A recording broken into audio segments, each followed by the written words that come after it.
വീട്ടുമുട്ടിൽ നിന്ന് അമ്മൂസിന് ഉമ്മ ഒരു റോസ് ഫ്ലവർ പറിച്ചു വിടും കേട്ടോ. അപ്പോൾ അമ്മൂസ് എനിക്ക് സന്തോഷത്തോടെ കൊണ്ടു തന്നു. എനിക്ക് ഭയങ്കര സന്തോഷമായി. ഒരുപാട് നാളായി ഇങ്ങനെ ചെടിയിൽ നിന്ന് പൂവൊക്കെ പറിച്ചിട്ട്.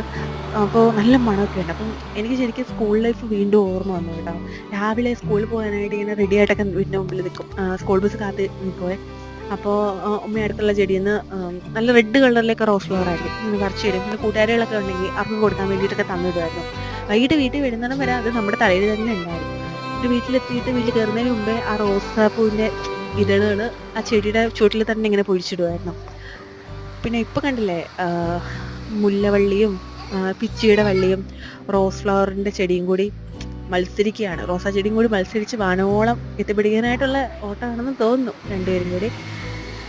ഇതിങ്ങനെ ആ ചെടിയിൽ നിൽക്കുമ്പോഴാണല്ലോ അതിൻ്റെ ഭംഗി. നമ്മുടെ കയ്യിലെത്തും ഏതാനും കുറച്ച് ജീവൻ മാത്രം. ഇങ്ങനെ കണ്ട് ആസ്വദിക്കാം. കുറേ കഴിയുമ്പം അത് ജീവനില്ലാതായി കരിഞ്ഞ് ഉണങ്ങി വാടിപ്പോവും.